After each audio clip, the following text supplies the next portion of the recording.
Welcome to session 107 of the Bible in a Year commentary. If you started this series on the 1st of January, then today should be the 17th of April. Today we'll be looking at 2 Kings 20 to 22 and Psalm 107. But so far in 1st and 2nd Kings, we've read through Solomon's reign, the splitting of the kingdom, the era of kings and prophets, and the northern kingdom of Israel's exile by the Assyrians. Solomon's reign began with the eliminating of his rivals. He then asked God for wisdom, which led to peace and prosperity in Israel. Solomon built the temple and his palace, but disobeyed God by accumulating wealth, horses, and marrying foreign wives, leading to idol worship. God told Solomon his kingdom would be divided after his death, Israel in the north under Jeroboam, and Judah in the south under Rehoboam. Jeroboam led the northern tribes in worship of other gods. After Jeroboam, leaders like Nadab, Bashar, Elah, Zimri, Omri and Ahab followed in Israel, all doing evil. In Judah, Rehoboam also did evil, as did his son Abijam. Then came Asa, who returned the people to God, but relied on Syria instead of God when attacked. He was replaced by his son Jehoshaphat.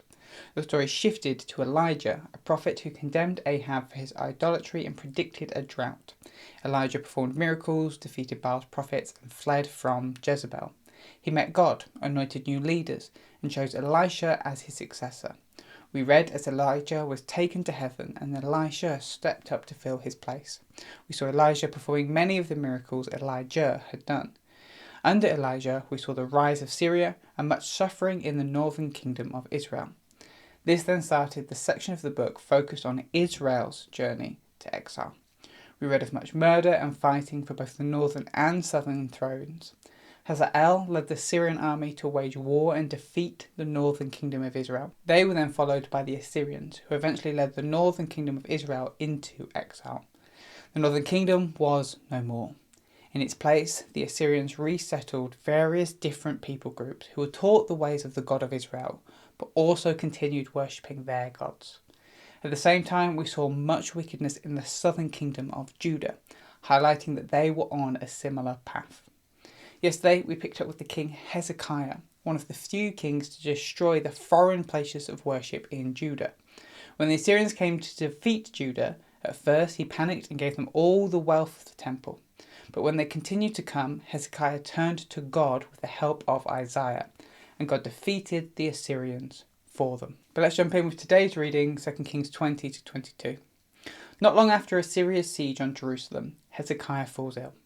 Isaiah comes to tell Hezekiah that he won't recover from this illness, but will die. As soon as Hezekiah hears this, he cries out to God, asking to be healed and saved. Before Isaiah could leave the building, God hears Hezekiah's prayer and tells Isaiah to go back and let Hezekiah know he will live another 15 years. Hezekiah asks for proof, and then when given a choice, chooses the more difficult of the two options, trusting that if this is really from God, God is more than powerful enough. Hezekiah is a good illustration of Judah at this moment. Because of the way Judah has been behaving, we can see it won't be long before God removes them like he removes Israel. But because Hezekiah turned to God, he was saved, and as long as Judah keeps turning to God, they will be saved too. Unfortunately, Hezekiah doesn't use his new lease on life well. Some ambassadors from Babylon come to Hezekiah to offer him gifts. In return, Hezekiah proudly shows off every inch of his treasure in his house. Every piece of gold and silver, every weapon he has. Hezekiah is being foolish here. He isn't being wise. He's just enjoying showing off all that he has. This pride would be Judah's downfall. After the ambassadors have gone, Isaiah hears what Hezekiah has done. He points out to Hezekiah that now Babylon has seen all that Judah has, Judah will be on their radar. One day, not in Hezekiah's reign, but at some point, Babylon will come and capture everything Judah has and takes its people into exile. The saddest part about the story is that Hezekiah is actually happy about this news. It won't happen in his reign, so it doesn't affect him. And that's the last we hear from Hezekiah. His reign started off so well and saw God do great things, but his foolishness and selfishness meant his reign ended on a low point. After Hezekiah came his son Manasseh, who was another one of the worst kings that Judah had ever had. He rebuilt multiple altars to different gods, encouraging the people of Judah to worship them. He brought back child sacrifices and burnt his own son on the altar. He was even so bold as to put idols into God's temple. At this point, the writer reminds us that when this temple was built, God had made a commitment to the people of Judah to always be with them and never cause them to have to wander around countryless like they did in the desert. God made this commitment to the people of Judah as long as they stayed faithful to him. In this moment, the people are not being faithful to God, and we know it's going to end badly for them. After Manasseh comes his son Amon, who is just as bad as his father, and is eventually killed by his people. Then after Amon comes his son Josiah. Josiah is a good king. He collects the money that goes into the temple and gives it to craftsmen to repair it. While repairing the temple, they find the Book of the Law. This is most likely the first 5 books of the Old Testament, or at least an early version of them. Josiah has this book read to him, and he realises how far the people have turned from God. He's distraught, and immediately tells his servants to seek God and find out what is going to happen to the people, because they have turned away from him. They find a prophetess, Huldah, who tells them that all the things that are written in that book, think of the curses of disobedience in Deuteronomy 28, will happen to Judah. Judah will be conquered and taken into exile just like Israel. But because of Josiah, because he's been faithful and repentant, God will hold back this punishment a little longer. Here we have a small glimmer of hope. If the people of Judah and their kings continue to be faithful, then God will hold off his punishment. Maybe, just maybe, Judah might survive after all. So that's 2 Kings 20 to 22. Now let's look at Psalm 107. This psalm isn't attributed to anyone in particular and falls into the category of thanksgiving psalm.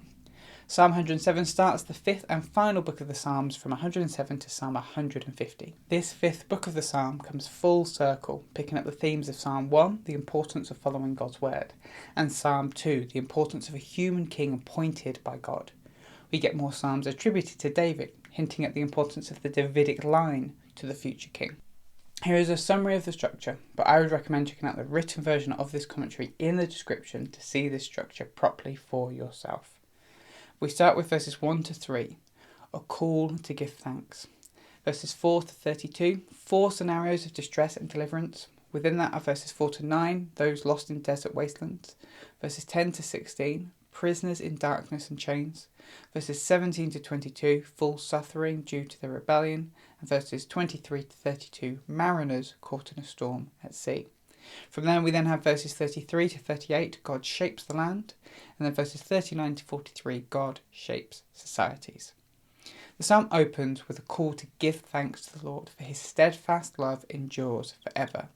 Specifically, those who the Lord redeemed should be the ones to give thanks. The psalmist then works through 4 examples of people who were redeemed. There are those who wandered in the desert, hungry and thirsty. They cried out to the Lord, and he led them through the wilderness to a town to satisfy their needs. These people should thank the Lord for his steadfast love and for satisfying them. There are those who were prisoners, held captive. They were there because they initially rebelled against God, and their hearts were now low. They cried out to the Lord, who broke their captivity and brought them out of the darkness. These people should thank the Lord for his steadfast love and for freeing them from captivity. Then there are those who sin and whose poor choices have led them to being sick and afflicted. They couldn't stomach food and were close to death. They cried out to the Lord and he healed them. These people should thank the Lord for his steadfast love and for his healing. Finally, there are those who were caught in a storm at sea. They immediately saw the power of the Lord in the force and terror of the storm. The waves lifted them high and then dropped them down low. They were terrified. They cried out to the Lord, and he calmed the storms, bringing them where they wanted to be. These people should thank the Lord for his steadfast love and for saving them. The psalmist is trying to ground God's redemption in these real-world practical examples that the readers could identify with. Next, the psalmist focuses on the Lord's power to shape and change. He is able to take lands that are well watered and fruitful and make them dry desert lands because of the wickedness of the people there. Similarly, he can take dry desert lands and turn them into well-watered springs where people can live and sow fields and live well. Not only does the Lord shape land for his purposes, he also shapes societies. When he sees his people oppressed, he brings their leaders low and raises up those in need. He causes the righteous to praise and the wicked to shut up. This psalm serves to remind people that in the midst of their struggles, they have a Redeemer in God. Thanks for joining us today. Take a moment to reflect on what you've read and share your thoughts or questions below. If you're watching in the future, then you can click here for the next session, or you can find the full playlist just down here. To receive these daily commentaries in your email inbox, subscribe via the link in the description below. Have a great day, and I'll see you tomorrow.